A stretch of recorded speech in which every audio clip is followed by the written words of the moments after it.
David, Yes. what do a Bachelorette reality TV star, little talked about investments, and interest rates all have in common? I don't know what.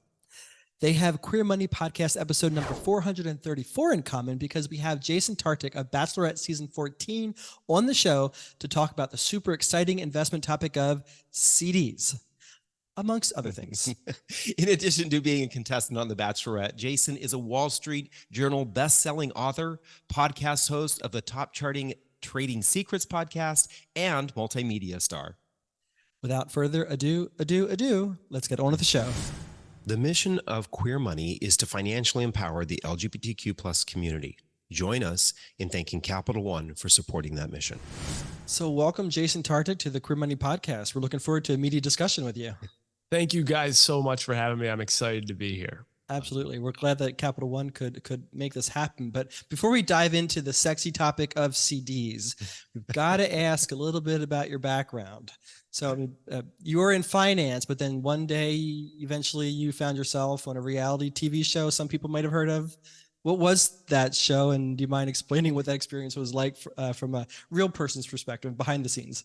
Yeah, so that show has a big community called Bachelor Nation, if you've heard of it, with ABC, The Bachelor, The Bachelorette, The Bachelor in Paradise, and now they've just put a new show out called The Golden Bachelor, where The Bachelor is 71. So they got all different things going. But, you know, my career track was I was a corporate soldier. I was a corporate banker. I worked with companies that earned revenues of $100 million and plus and did all lending to them. You tell me where to go, I'll be there.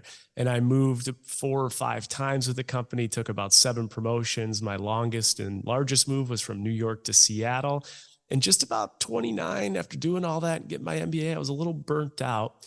And I had been single for about a year, trying to figure life out. And what do you know? I get a call from all places, a reality TV show. And so most of my life, guys, was it's a blueprint. Like I just followed the blueprint that they put out there. Get your MBA, get promoted, move when they tell you to move. And for the first time in my life, I took a wild detour into reality TV, and I went on ABC The Bachelorette. And the best way I could explain that experience would be similar to how I'd probably explain just relationship with investing, like left, right, curveballs, expect the unexpected. And it was like I sat in a roller coaster, right? It's like, you know, when you get into a big roller, you're in line, you're waiting for it. There's hype, there's excitement, and you're strapped in and you're like, oh shit, there's no getting out. And that's how it was. There were, you went upside down, you went up, you went down, you had fun, you had lows. And so that was a little bit about the experience, which I somewhat correlate to investing in finance. Yeah, I could definitely see that. What did I get myself into? Oh, yay. I'm excited what I got myself into, right? Exactly. That's great.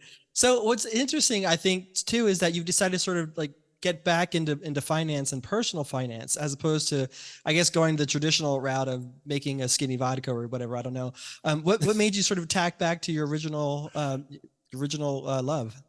Yeah, I had this moment, I get off this show and social media is kind of still new at the time. It's 2018 and I have these followers and I'm like, I don't know what to do here. But it was March of 2020. And that's when the market completely crashed, turned upside down, pandemic hit, and the whole world just flip-flopped.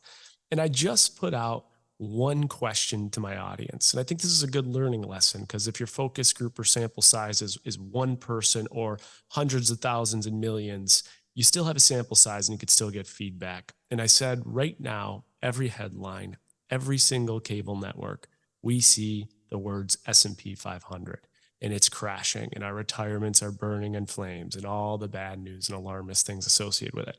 So I said to my audience, be honest with me. Don't lie. If I tell you to describe what the S&P 500 is right now in 3 sentences, could you do it? And I just put a yes and no. That's it. Over 250,000 people answered it. And let me ask you guys this. What percentage of those 250,000 people do you think said, yes, I can tell you what the S&P 500 is? Oh, gosh. Maybe breaking 60%? Okay. I'm going to go way lower. I'm going to say probably maybe 17%. Wow. I'm going to go really low because I honestly think that a lot of people have no clue, even though they're invested in it, what they're Really? invested in, All right. because it's in their 401k and they just don't even care. Exactly. Here's what the answer was. Only 9% of people said they thought they can actually answer what it is. And to Really? me, that was eye-opening. To, my finance buddies, they couldn't believe it. Their jaw hit the floor. Yeah. To my friends and just the individuals I talked to on a day-to-day basis, when I told them, they're like, yeah, I probably couldn't. And what I quickly recognized in that moment is, my 10 years that I served in corporate banking and my MBA in accounting and finance, there's something I could do here. I can bring a lot of information, education to individuals that need it, because knowledge is power, especially in this space. And so as a result of that, that's when I started carving out everything that I've carved out within the social media space. And so I built a consulting company called Restart Consulting, really helping people find their career paths to be on the path they always dreamed of, as opposed to the one that life led them.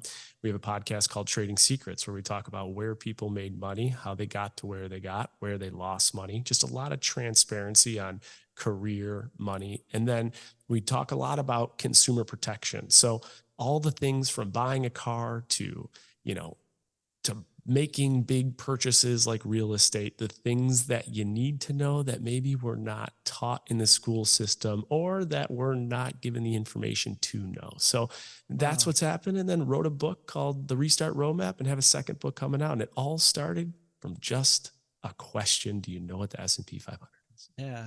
I started a lot before that, but I love that you decided to use it. You created a platform and decided to use it for something good. Yeah, exactly. Exactly. I don't know if you've watched Black Mirror, but the first episode of this recent season, I think, is a big alert sign to a lot of us. Hey, you need to figure out what's going on with consumer protections, because it freaked a lot of people out. I actually just got goosebumps when he said that, because I've seen that episode, and it is a bit terrifying, right? It is a bit terrifying. Just a little bit. Yeah. So you're in finance now, obviously, and have been for most of your career. What are some of your favorite money axioms that can apply to most people, that they can apply to their lives and improve their financial situation? I think there's a couple things. I think one I just dropped actually recently, like knowledge is power. I think one of the biggest, most important assets in the world is money. It's the leading currency in every single country, and it's important in our professional world, our financial world, but also our personal world. It's the number 2 reason why relationships end up in an exit. So in all areas, money touches us, but we're not taught the things that we do need to know as it relates to managing our debt and managing our money and finding the right investments for us and making sure that we're earning money on our money. So knowledge is power. And I think for too long, we have swept it under the rug. We have taken credit card bills and thrown them away and not looked twice. We have been complacent with our finances, and the time to start taking control is now. And if you didn't do it yesterday, it's time to do it today. It's never too late. And I think the second one is create a plan. Let's have a plan, but let's also be flexible. Because in the last 3-4 years, especially since the pandemic, there's been a ton of people jamming information down our throat with cookie cutter models. And the end of the day is take these models that are out there, understand what they're saying, and then apply it to your life. Because all of our situations, for those listening here and us even talking today, are different. So be flexible, be aware, knowledge is power. Now, there's one little fun rule I have in my second book that I wrote, and it's not out for pre-order. So this is the first time I'm really talking about it. Nice. Because I think if we can make these things stick, that's how they'll proceed in our life. But it's called the 2 dozen jack rule. Very simple. If you're a W-2 employee, just take your income, divide it by 2. That takes out all the pre-tax deductions, all the tax. It's just a conservative way of saying how much cash should I have after my paycheck comes in. So the 2 dozen jack, the 2, just divide it by 2. Take that number, divide it by 12. A dozen. That's what a dozen is, right? So that gives us our rough estimate of how much cash we'll have per month. And you say, what's the jack? Well, too many numbers. You already said 2 and dozen. I'm good on numbers. So we got the jack. Now, a jack is worth 10 in any deck of cards. If that doesn't click to you, and most of my audience is female-based, I'll say, don't remember a jack of a deck of cards. Let's just remember Jack Dawson. That guy's hot. That guy's a 10 out of 10. That guy's a Do you dime. remember who He's that is? Jack Don't remember- Dawson, oh, David. Titanic. Come Yes. on now. And for my people that don't know, okay, just remember the Jack in the cards. But that's a 10, right? And all I want you to do is take the number after you divide it by 2, divide it by 12. You now understand the 10 part. Just multiply it times 0.1. That's how much I want you guys saving on a monthly basis at a minimum if possible. So take these rules, customize it to your lifestyle, but knowledge is power. Have a plan and be flexible. Give yourself grace. Nice. I love that. You always love formulas. Yeah, I know. Folks, we'll share this. Definitely share this one if that's okay with you. We'll share this with our folks through our email as well when we do the show notes for this episode. So overall, what are some of your favorite money topics, financial topics to talk about on your show and obviously in your books? The biggest one is just money. I think we've grown up thinking, or at least I have, that it's taboo to talk about what we make and how we earned and how we negotiated. And the sooner we can get comfortable just talking about money, the more power we have as consumers. The sooner we can get comfortable about asking the people in our space, in our market, in our industry, maybe even the person that sits next to us at the desk over, how much are you making? How are you negotiating? Why do you think your value is what it is? What did you pay for that? How did you get that deal? The idea of just removing that taboo is one of the biggest things I try to emphasize, because if you just take a step back, I believe the reason that taboo has been instilled is because we have less power as we navigate our career, our finances, our purchases. And if we have less power as we're doing that, where is the money going? It's going to those that are at the top controlling the economy. So if our masses can get more comfortable with understanding where money moves and how, we can then better navigate every aspect of our life. So the unspoken truth about money, careers, and consumer buying are the things that I just love to dive into. And even simple things like, there's so many headaches out there, like stop buying coffee for $4. My thought process is, how do I break that rule? Well, I'll tell you how I break that rule. I go to Starbucks, I learn a little bit about their processes. I see that you can actually get a refill for free. I tell my consumer base, if your cup of coffee is $4, then the same day, if you're sitting in the location, you can get another cup for free. So now you have 2 cups for $4. And on top of it, I learned that filtered water they have, this is a little technical, but it is triple filtered reverse osmosis filtration water. It is the best tap water in the planet. It's the same water they use to brew their coffee. You get a venti tap water with ice. The value of that's like $6. So now you got 2 cups of coffee and a $6 water, all for $4. Go enjoy that $4 cup of coffee. Those are the things I love to talk about. He just busted the last latte. Yes, exactly. Dave, take that, Dave Bach. David Bach. Right. Awesome. So I love that you suggested talking about your finances with your colleague, especially what you're getting paid and what you pay, how much you paid for that, this, that, and the other thing. But I think like people are more apt to want to talk about politics and religion than to ask their colleague how much they're getting paid, because there might be a blow up in the office. What suggestions do you have to have somebody to sort of muster up the courage to actually bring up that conversation and not feel like they're going to be put in the penalty box? Yeah, I think, at the end of the day, it really stems from vulnerability. If you feel as though exposing that is vulnerable. And I always say the best way to connect is through vulnerability. And sometimes you have to show your hand first. So if you have built up the courage to lead with vulnerability, it's very, very likely if you're connecting with someone that you probably want to maintain a friendship with, they'll start to give you some vulnerability.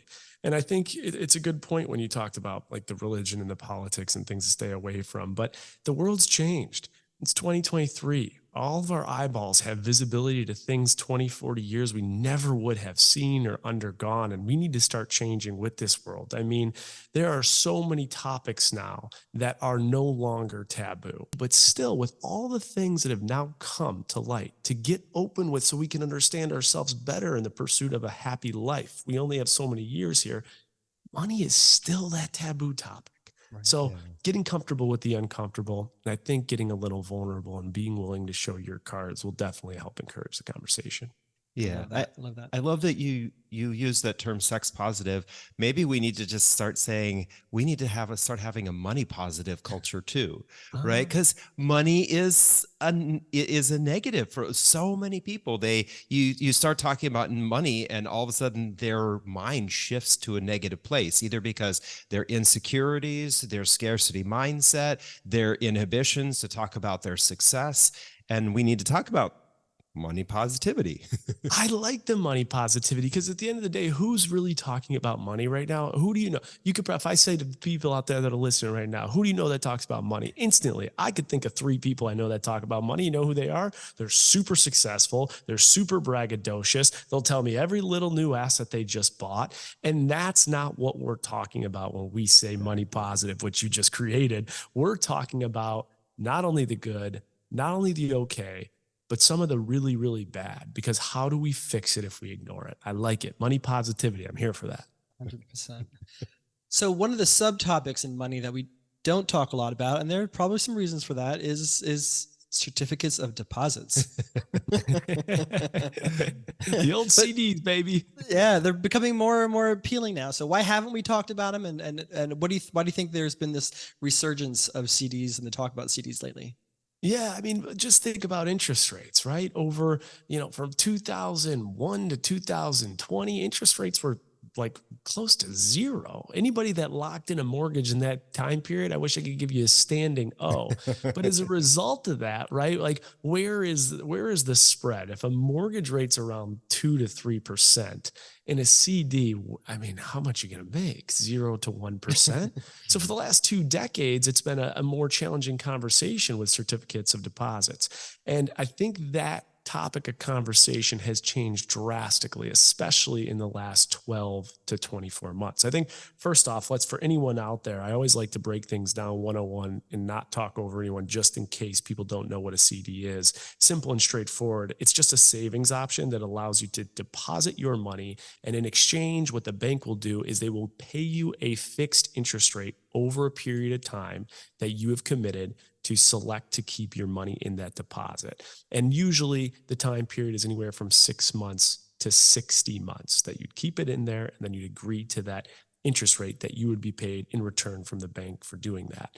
And I think one of the big reasons it's a much larger topic of conversation, and one that we need to start getting a little comfortable with, and if we talked about the sexy CDs, they are starting to get sexy, is because as the Fed has increased these interest rates at the rate that they have, new products like CDs or existing products like CDs have become much more appealing, because while those interest rates are being increased by the Fed, some of us back home are all feeling that, maybe through our mortgage note, maybe through the credit card debt, personal notes, auto loans, whatever it might be.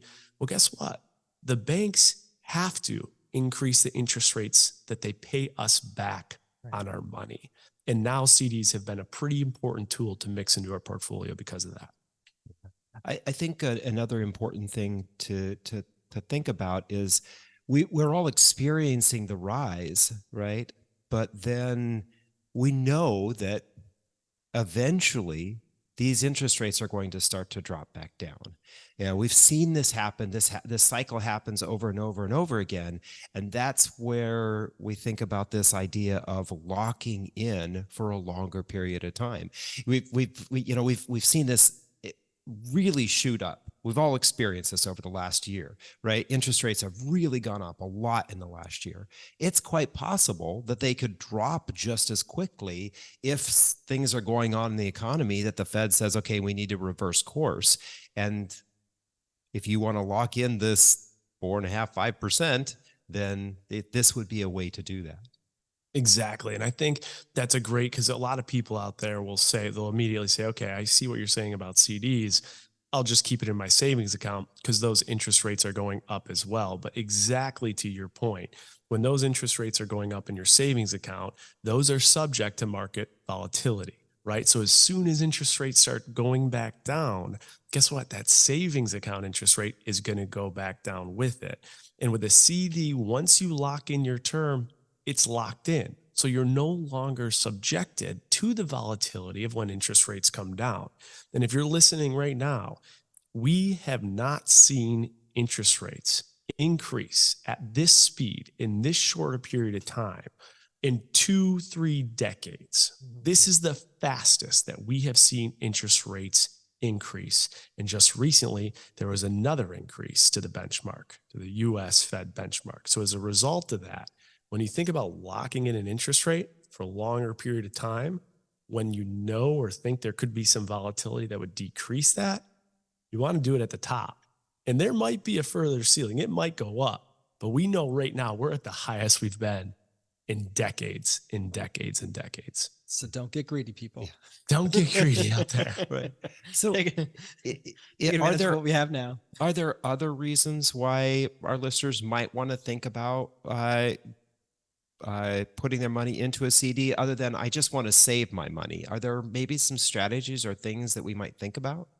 Yeah, I think there's a few. I think if you have short-term purchases, like let's say you're saving for a down payment of a house, but you don't want to lose the base and the principal of what you've saved, but you want to make an interest rate that is going to, somewhat keep up with inflation or outpace your savings account. I think for short-term purchases, it is a great conservative way to increase your return while knowing you're not going to lose the principal, and you're not going to lose the principal of what you put in because you will be insured under the bank's FDIC limits. So it's safe, it's conservative, it's going to grow.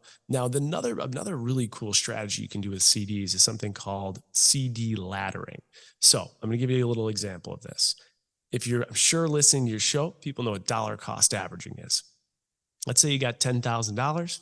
I'll just give a reminder for people that don't know, $10,000. And instead of putting $10,000 in the market today, what you would do is you would put $1,000 in the market at the first of every month. So you now have 10 different entry points into the market as opposed to all today. That's dollar cost averaging. Now, laddering CDs is another strategy that you can do. There are different interest rates for different period of times. A 6-month CD will have a different interest rate than a 24-month CD. So suppose you had $20,000.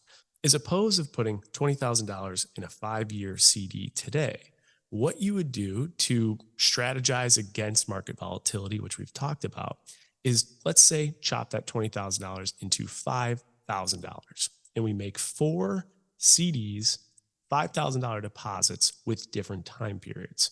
One would be a 12-month CD. The second, 24-month CD, 2 years. Third, 36-month CD, 3 years. And the fourth, a 48-month CD, 4 years. All CDs there will have different interest rates, different expirations, and you're strategizing and hedging against all the market volatility for different time periods. And let's say after a year, you need a couple bucks. You can take that $5,000 back if you want it. So whether you're saving for a short-term purchase or you're using it as a tool for the long-term strategy, you can do something like a CD ladder and everything in between. So from outperforming your savings account to thinking about short-term conservative purchases and making money on your money, to thinking about a longer strategy to put in your portfolio, a CD can actually serve a great purpose for all 3 of those. Yeah, that's a great, wonderful strategy. Yeah, it is very interesting because I think there are some people out there who were just listening to our previous conversation about interest rates going up and interest rates going down and said, well, what if they keep going up? If you're laddering, you have the opportunity then, if once that 12 months is up and interest rates are higher, you may then roll it into a higher interest rate, right? Mm-hmm. So that brings up the question then, what happens when the 12-month period or the 36-month period is up? What happens to my money? Where's my money go? Yeah. I mean, let's first talk about this too. Emergencies happen. So you put that money in a 12-month CD, right? And then, oh shoot, 6 months, there's a huge emergency. Maybe it's medical, maybe it's personal, whatever it is, you need that money. The good news is with CDs, you can liquidate them. You can get that money back. Now, there is a withdrawal penalty for doing so. And typically, if the CD maturity is less than 12 months, that penalty is going to be roughly around 3 months of interest. If your CD maturity is over 12 months, it's typically going to be about 6 months of interest accrued. So there's a penalty for liquidating that money, but the good thing with CDs is that you can get that money. Now, let's go back to your question though. Suppose that you're in it to win it. No emergencies come up. That money comes due. what happens? Well, you could do a couple things. First, you could be proactive. So before expiration, you can go talk to your bank, you can shop around, you can make sure that you renew it at the same length. You can change the length that you put in your monies into a CD. So you have those flexible options. You can then pick a length from 6 months to 60 months, or let's say sometimes you're forgetful like me, it can auto renew. So you're in a 1-year CD, the money's in there, you don't need it. Well, it will just renew for the same period of time with the updated interest rate, and you're still good making money on your money. And let's say worst case, and not even worst case, but it's just time to take the money out. Once that matures, you can take it out penalty free and transfer it to any linked account that you have. So the options are endless when you make it to the maturity point and you've made money on your money. It's a beautiful thing. It's sexy. See, now it's sexy. Yeah. And the other nice thing is, you talked about some of the uses for this. It also is a protection for those of us who might have sticky fingers and want to get to that money, right? We set aside, let's just say $25,000 to save for a down payment on our house, but Audi just came out with a brand new A4 and I really like that. I could upgrade, but I need an extra $3,000 to do that. Where can I get the money? Oh, I'll just tap my savings account for the house. Well, that prevents those kinds of conversations happening in your head. Totally. I talk a lot about behavioral-based budgeting, and it's the idea of studying your behaviors to budget accordingly. Maybe it's the new ads or the big sale or whatever it is that drive. Maybe it's a little depressing moment in your life. That's what drives your behaviors, understanding your behaviors and budgeting against it. And that goes directly to your point.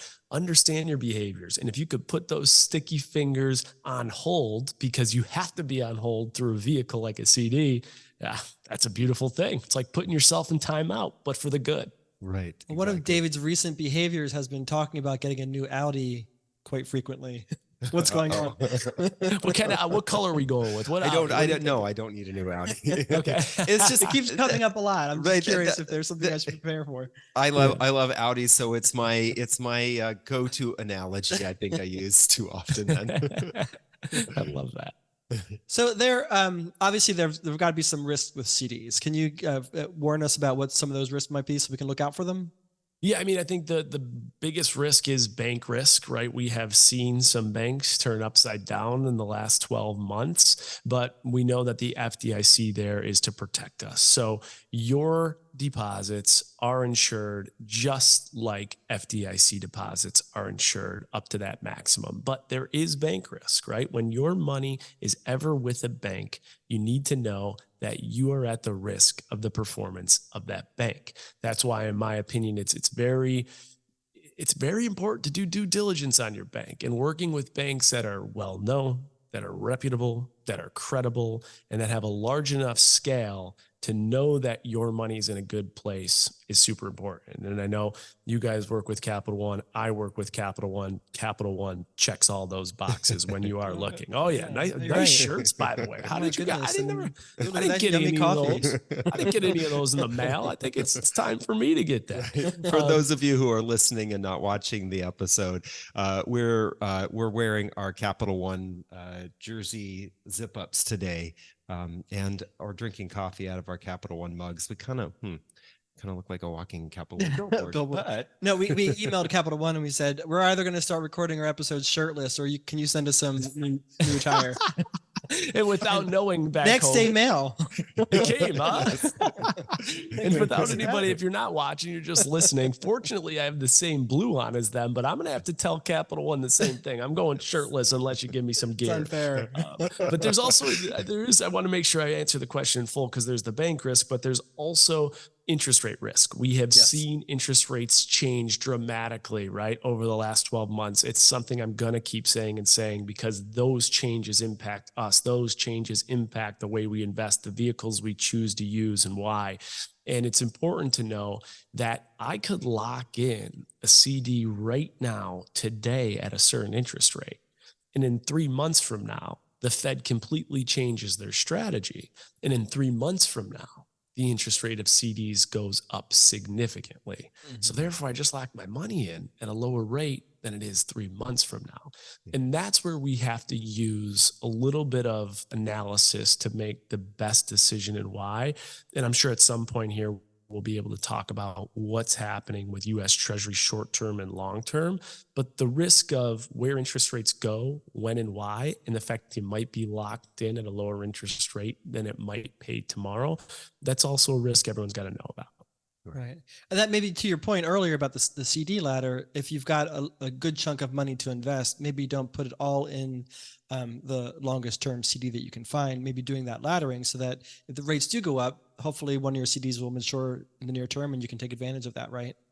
Exactly. Precisely. You nailed it. You nailed it. And I think one thing when you look at timing right now is like, obviously we're talking a lot about Capital One. We're all proud to be working with Capital One, but the current rates on a 1-year CD is about 4.85%. On a 2-year CD, it's 4.35%. And in a 5-year CD, it's 4.1%. Now you might be scratching your head and saying, wait a second, Jason, if I lock my money in longer, shouldn't I be paid more interest? Why are those interest rates going down? Typically, the longer you lock your money in, the more money you're going to get paid on interest. However, we're in a super unique period here.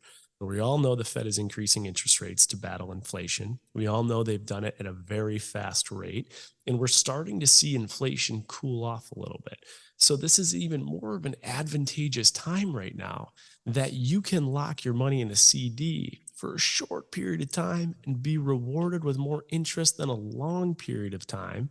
And the result of that is all tied to where they think interest rates are going. And based on all the information that's in the market, that's baked into these interest rates, if long-term interest rates are paying less, that means that the foresight and prediction is that interest rates will eventually come down over the long term as inflation cools. So that's different than the norm, but also for people out there, I think that creates a much more advantageous time to get in now for a short period of time to make more money on your money. Absolutely. Right. You kind of think about, folks, you think about going up and over a hill.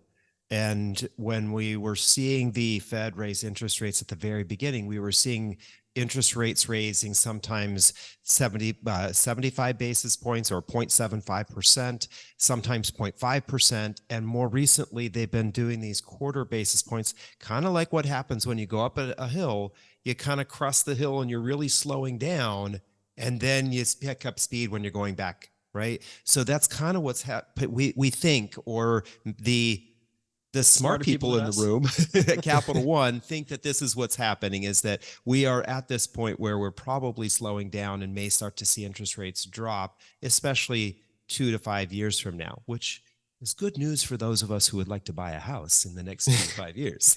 You are not kidding. You are not kidding. I think that analogy is perfect though. Like being at the top of the hill, knowing it's going to come down, you know, when you're at the top of that roller coaster, enjoy that moment because it's soon the fun's going to be over. Who knows what will happen? No one's got the crystal ball, but right now, I think we've seen it. Like 30-year mortgage rates over the last 6 months have gone on average from 4% to 4.5% to 5% to 5.5% to 6% to now over 7% on 30-year money. So that means while those are going up, so are the yields on CDs. And to get almost 5% right now on a 6-month CD, that's a good way to make money on your money. It's like it's the 80s all over again. No, back in the early 80s, interest rates were, I remember as a kid, this shows you how old I am, but I remember as a kid, I had a savings account where I was earning 11.3% or something like that on a savings account. I can't imagine what CDs were like. I'm sorry. Is that a passbook savings account? Yes. Remember those? They were great. Oh. How times have changed. So we've talked a lot about the option to use CDs and buying CDs, and we know we can get them from Capital One. Can we maybe talk a little bit about how this all works? How can one of our listeners, if they want to, connect with Capital One to purchase a CD? Yeah, I think what just in general, one of the best things about Capital One is their ability to simplify, to make things stress-free, and to educate. I think that's one of the best things I love about Capital One is that before they offer solutions, they're huge on providing education and insight as to what these solutions mean to you. And before you just start picking, searching, and signing up, you really understand it and you feel good about it. So what you can do right now is if you're thinking about it, getting a CD, but maybe you want more information. What you would do is you go to capitalone.com/bank/CDs/online-CDs, and they will have all the information you need to get the education, get the insight, and also sign up for a CD if and when you think it's the right fit for you. Nice. Super Definitely. simple. We'll have links to that in the show notes and the description of this video, folks, if you're interested. Are there some unique features that Capital One CDs offer that you might want to share?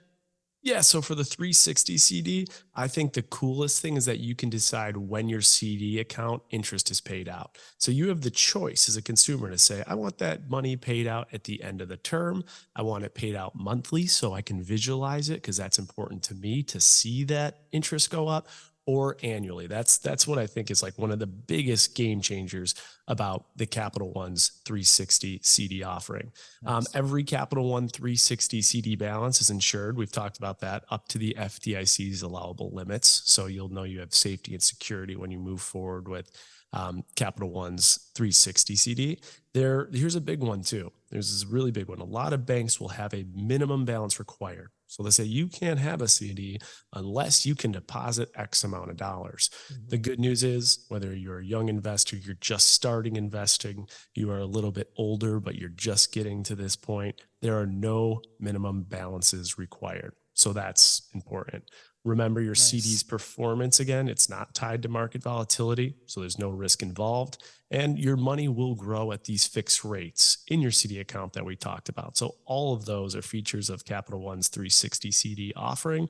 And again, I know you'll have it in the show notes, but you could just go to Capital One's website to look more into it. Wonderful. And I know we shared some rates today, folks, but if when you go online to look at rates, they might actually have changed by the time you get a chance to listen to this, because rates could change at any moment.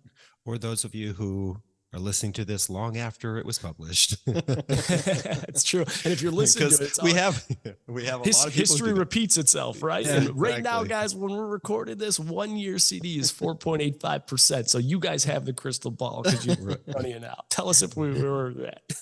Yeah. All right. Here's a philosophical question for you. We're going to make CDs even funner. Okay. I'm ready you're for this curveball. You're a reality TV star, so you have your fingers on the pulse of what's going on in that world. If CDs were a reality TV star, what reality show would they be on? So, for example, we put our noggins together and we're like, ETFs would probably be on The Amazing Race or Survivor because they have staying power, right? Yeah. Okay. And we thought crypto, because we saw this ad for The Bachelor, and the one woman's like, if I don't win, I'm going to burn this house down. So we're like, that's cryptocurrency. So I love this question. Where do CDs fall? That is such a good question. Okay, so crypto, I agree. It's probably The Bachelor, especially because you start with 30 cast members and you're eliminated like in seconds, so it doesn't last long. I'd also throw like Temptation Island, like when you're in a relationship, you're not, you got multiple relationships. That also might be like crypto. I think you nailed ETFs being Amazing Race or Survivor. I'm going to say that CDs would be like my favorite show. And my favorite show is Big Brother. Here's why. CDs have been around forever. And Big Brother is one of the longest standing reality shows out there next to Survivor. Yeah. I also think about CDs is that think about a CD. Almost every bank, credit union, brokerage firm, they offer a diverse selection of CD options, terms, and rates. And I think with Big Brother, they have been known to have the most diverse cast members since inception, which is another, tie into CDs. Right. I think that CDs are safer and they're more conservative investments than stocks or bonds. We know that ETFs are Amazing Race and Survivor. Big Brother is a lot more safer than that. I'll explain why. We know cryptos like Bachelor and, Temptation Island, which is a straight mess. These like Love Big it. Brother are safer because if you think about Big Brother, the entire competition just takes place in one house the whole time. Relatively safe investment. Now, although you can lock in a term of duration when you open a CD, there are always other scenarios where you can exit early should you encounter an emergency. We talked about that. And I think if I compare that statement to Big Brother, they have players that it doesn't happen often, but sometimes unexpectedly, they are evicted from the house. So just like they're evicted from the house, you can, take your deposits back should you have an emergency. So final answer for those reasons, Big Brother. Big Brother. Wow. Very well thought out. Yeah, I love that. Thank you for humoring us for a very silly question you might never ever get in your entire life. Yeah, that was fun. I've got a lot of random questions out there. That one I haven't got. That was good, guys. Awesome. Well, thank you so much for coming on the show today and sharing all this very valuable information on probably a topic that many of our listeners haven't talked about because they haven't been very sexy up until recently. So with all that being said, where can our listeners and viewers keep up with everything that you're doing? And then also, where can they go again to get more information about CDs from Capital One? Yeah, this is the most fun by a long shot I've ever had talking about CDs. And I think whether you're listening right now and you are a young or an aggressive investor, or you are a little bit older and you're looking for more of a conservative investment, there is always going to be a place for CDs in your portfolio, especially now, given the interest rate environment. So if you need a little bit more explanation or you want to open an account, you can do it in less than 5 minutes. You'll just go again, and this link will be in the show notes, guys, but CapitalOne.com, just /bank, pretty intuitive, /CDs/online CDs. And again, that link is in the show notes. So go check those out and go check our information, by the way, how interest rates have changed since we had this. And for Instagram and TikTok, my handle is Jason Tartick, Tartick.